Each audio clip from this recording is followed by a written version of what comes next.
I feel like I just covered the compounding atmospheric river events in California, but here we are again. I've lost count of how many we've had at this point. I think we're on our fourth. We're in the middle of another one that's shorter but more intense. So intense that the wind ahead of the storm blew out power to thousands of residents in the Bay Area, including my grandparents, for several days. It cut off my Tuesday Twitch stream in the middle of its session because I was in the Bay Area for it. By the way, follow me on Twitch at the Beckosphere if you want to see me cover climate news live. Most of this script was done in Bay Area coffee shops, which are crowded right now because many people's power has been out for several days. Deja vu, because last week my parents in Central California were out of power for 4 days. While we're getting the power outages, for the most part, my family's avoided the flooding again, which has ravaged many urban spaces across the state. I mean, I love the rain, but geez.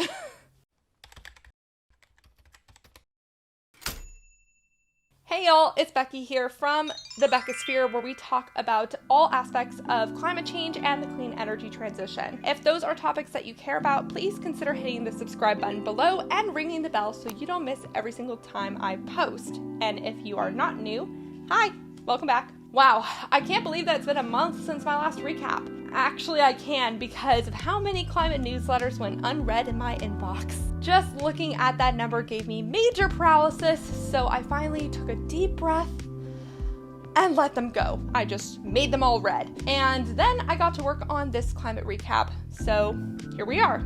Let's go back to talking about California. California is being hit by atmospheric rivers again, which are long highways of moisture that really look like rivers or like Rue's tail when he's super energetic, and they smack all around the state. According to the National Oceanic and Atmospheric Administration, or NOAA, a strong atmospheric river can transport an amount of water vapor that is roughly equivalent to 7.5 to 15 times the average flow of liquid water at the mouth of the Mississippi River. Normally, atmospheric rivers account for 30 to 50% of the state's wet season, but this year has been ridiculous. While there haven't been any attribution studies for these river events, 1 degree Fahrenheit of warming can cause the air to hold 7% more moisture, and we've warmed the planet about 2 degrees Fahrenheit so far. This time, these rivers are coming from Hawaii and are warmer than the ones that we got in January, which killed 24 people. A dozen more died in the overwhelming snowpack last month. Speaking of, higher elevation areas like the Sierra Nevada foothills are seeing their record snowpacks get topped off. Millions of people are under flooding or evacuation orders, and Governor Newsom put us back under a state of emergency. While this rain has helped fill up our depleted reservoirs, California's groundwater is still depleted because rules around water and rain capture are slow to adjust for additional capture during these events. Concrete and dead soil keep the water from soaking in, so it just floods an area, causing landslides, and flows out into the ocean. Ironically, agricultural production, which is the biggest user of the water, is being flooded right now, so we'll probably see some economic impact of that in future reports. If you also live in California, let me know in the comment section below how you've been weathering these storms. And if you live in the Northeast right now, I hope that you are staying safe and warm during the blizzard over there. In other extreme weather events, let's look at Africa's southern tip. Cyclone Freddy killed over 500 people in Malawi, Mozambique, Madagascar, and Reunion through initial impact and resulting flooding and landslides. That death toll is unfortunately expected to rise. What's wild is I actually first read about this storm striking the island nations after forming off of Australia in early February. And that's because Freddy intensified a record 7 times to make 2 landfalls. It might be the longest recorded storm on record, and a UN expert panel has convened to determine if it beat Hurricane John's 31-day record set in 1994. Freddy has also had the highest ever recorded accumulated cyclone energy, or ACE, on Earth's recorded history. ACE is a measurement of how much energy a cyclone has released over time. Put another way, Freddy recorded more energy through its relatively short lifetime than an annual US hurricane season combined. That's insane. Scientists have little doubt that they will find climate change's fingerprints in this storm because climate change increases how much moisture air can hold, heats up the water below, and raises sea levels to increase landfall impact. Research shows that climate change makes hurricanes more intense and higher category storms more common. It also causes storms to have higher wind speeds and last over land longer. What's sad is that all of these countries that got hit have contributed very little to climate change themselves. Malawi declared a state of emergency and a 14-day national mourning period. And Amnesty International has called for the international community to help with aid and resources. The aid there is actually already strained because cholera, a waterborne illness, was already on the rise in the area before that storm. My thoughts go out to the people in those countries impacted. Okay, I think after that we need a fun fact about Rue. So as I said earlier, I've been spending time at the grandparents, and Rue has too. It's always fun to have a change of pace. Rue loves the grandparents' house because it has this big open space where you can look at the birds, and they have a lot of bird feeders there. So Rue has been thoroughly enjoying himself recently, and that is a fun fact about Rue. Now, today's executive order also directs the Secretary of the Interior to stop issuing new oil and gas leases on public lands and in offshore waters wherever possible. Well, Biden has done it. He broke his promise to the environmental voting base by approving a huge oil drilling project on federal land, the Willow project in Alaska's North Slope. Let's review what that project is and what it means for the U.S.'s climate ambitions. The $8 billion project will be one of the largest of its kind on U.S. soil. It involves the fossil fuel giant ConocoPhillips extracting just under 600 million barrels of oil from Alaska's wilderness over the next 30 years. That's equivalent to the potential emissions of 70 new coal-fired power plants, or twice as many emissions as all of the U.S. renewable projects are expected to avoid in 2030. This project is considered a carbon bomb because it will emit at least 1 billion tons of CO2 throughout its lifetime. And if my calculations are correct, that means that the project will go on past 2050's net zero target, so that sounds like a smart investment. To add to all of this, in order to drill in that area, ConocoPhillips might have to refreeze the Arctic permafrost to create a stable ground for its equipment.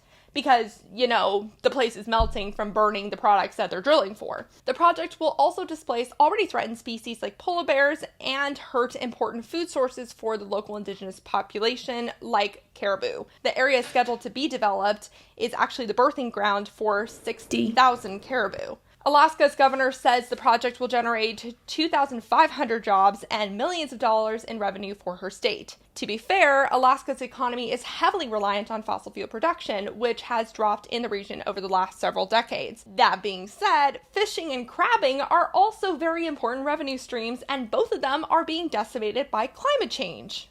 But some Alaska Native tribal organizations, including the Inupiat Community of the Arctic Slope and the Alaska Federation of Natives, have supported the project, which was initially approved by the Trump administration before getting blocked by the Biden administration due to a lack of environmental assessment. Now an environmental assessment has been done, and it narrowed the project from having 5 sites to 3. But many environmentalists and indigenous people are still furious about this project and that it was given the okay at all. This was still one of the few cases where Biden didn't need to be sued to give up land to oil drilling. He tried to justify this decision by limiting how many sites ConocoPhillips can pursue in the Arctic, and his Interior Department said no other parts of the Arctic will be auctioned off. Though it's hard to trust the government on this because Biden ran on not allowing any new fossil fuel projects on federal lands, or as a social outreach coordinator at the Sovereign Inupiat for a Living Arctic group told The Guardian, quote, "The Biden administration's approval makes it clear that its call for climate action and protection of biodiversity is talk, not action. The only reasonable solution to the climate emergency is to deny new fossil fuel projects like Willow. Our fight has been long, and also it has only begun. We will continue to call for a stop to Willow because the lives of local people and future generations depend on it." Over 3 million letters have been sent to the White House opposing the project, and a Change.org petition to stop the project gained over 3 million signatures. Hashtag Stop Willow even trended on TikTok, Twitter, and other social media platforms, but none of that seemed to work. Lawsuits against the project are already starting to crop up. A coalition of environmental groups, including the Living Arctic group mentioned before, the Sierra Club, and Environment America, filed a legal challenge through the District Court for the District of Alaska against the Bureau of Land Management, or BLM, which conducted the project's environmental assessment. There are several main reasons why they're suing the BLM. The first is that they're accusing the BLM of failing to properly follow requirements under the National Environmental Policy Act to consider alternatives that would lessen the impact of the project. That includes not taking climate change seriously enough. Second, they're accusing BLM of failing to consider the project's impact on lands used for subsistence by Alaska Natives. And third, they're accusing the Fish and Wildlife Service of failing to properly consider the project's potential impacts on endangered species like polar bears. A second lawsuit by Earth Justice is also on its way. I think it's also important to remember that fossil fuel companies are already sitting on 23 million acres of federal land around the country. They're not even developing on half of that land, according to the BLM itself. So, does giving them more land really make sense? This is where I pass the story off to you all. What do you think of the Willow project and the lawsuits being filed to counter it? Let me know down in the comment section below.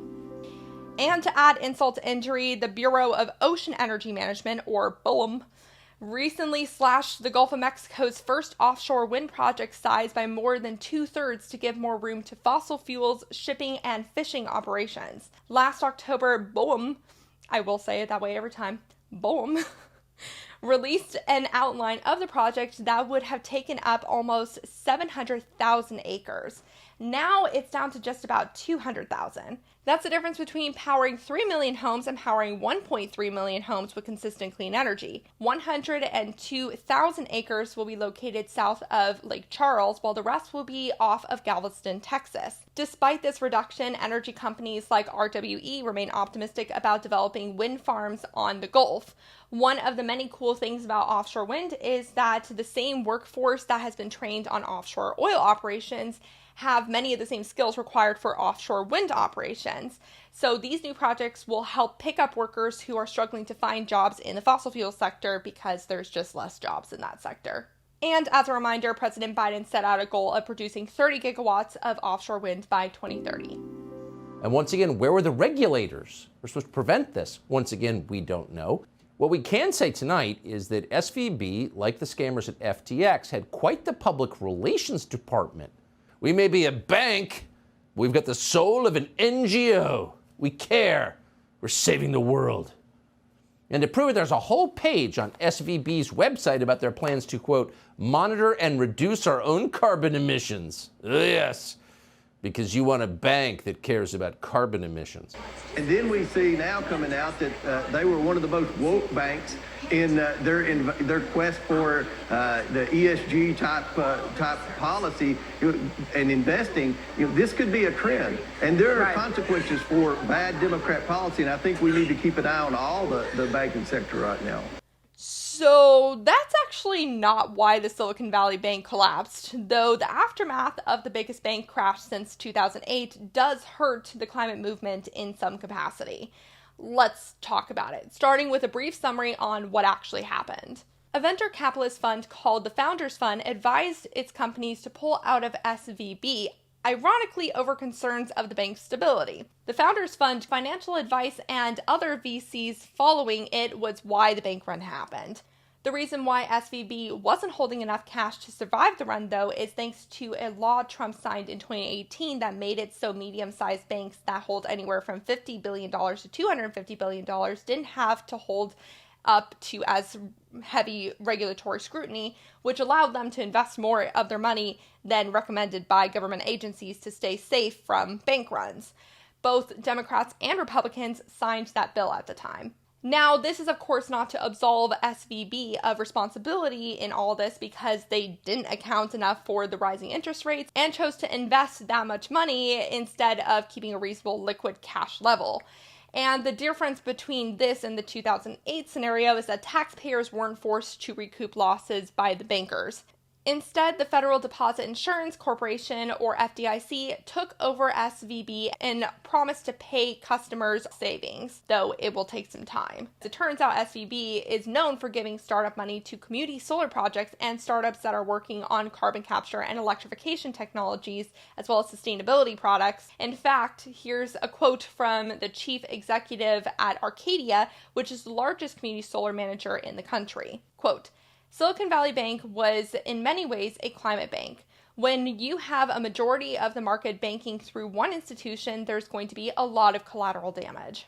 Community solar are smaller scale solar projects that usually serve lower income residences. There's actually one near me that I opted to get energy from when I lived in my apartment. It's a great way for people to gain access to the cheapness of solar energy, even if they don't have the money for rooftop solar or access to the roof itself. SVB led or participated in financing 62% of U.S. community solar projects, which make up about 5.6 gigawatts on the grid.